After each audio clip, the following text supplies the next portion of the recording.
پہلے رام باغ سے پہلے کی بھی بات کر رہا ہوں یہ، اور جس وقت کشمیری مجاہدین کی تعداد راولپنڈی میں تھی، تو اس وقت یاسین ملک کے ساتھ ہمارے ساتھ غلام احمد صاحب بھی ہوتے تھے اور امان اللہ خان صاحب بھی ہوتے تھے. آج اس دنیا میں نہیں ہے، ہر ایک نے چلے جانا ہے، پتہ نہیں کون ہوتا ہے کون نہیں ہوتا.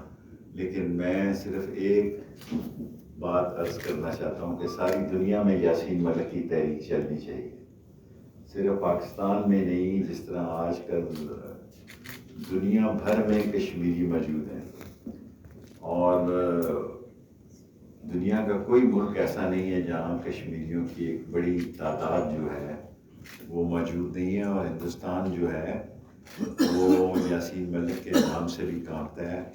میں وانی صاحب سے پہلے کے حالات سے بھی باخبر ہوں. میں گیلانی صاحب یا دوسرے کسی بزرگ کی سیاسی صورتحال پہ بات نہیں کرنا چاہتا، کیونکہ میں نے ایک جنازے میں شریک ہونا ہے.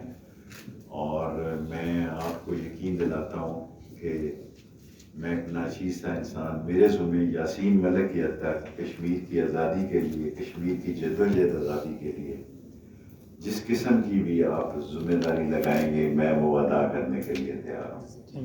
میں ایک معمولی یقین انسان کی حیثیت سے، اور میں اس وقت جب زلزلہ آیا، آپ یہ سن کے حیران ہوں گے کہ حالانکہ وہ خود یہاں مہمان تھے، لیکن یاسین ملک نے اس میں بھی شیئر کیا، اس میں بھی اپنی جیب سے حصہ ڈالا.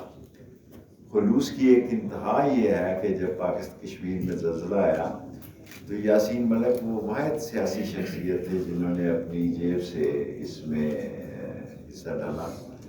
اور میں صاحب صدر کو، سیکرٹری صاحب کو، سب کو یہ کہنا چاہتا ہوں، میرے لائق جو حکم ہوگا میں ادا کرنے کے لیے، یاسین ملک کے لیے، کشمیر کی جدوجہد آزادی کے لیے. پہلے بھی مجھے جوانی میں اعزاز حاصل رہا ایک بہت بڑی تعداد میں کشمیریوں کے ساتھ یہاں مل بیٹھ کر راولپنڈی میں وقت گزارنے کا. ابھی جو حکم آپ دیں گے میں اس کو سر آنکھوں پر احترام بخشوں گا. تھینک یو ویری مچ ایوری باڈی. السلام علیکم.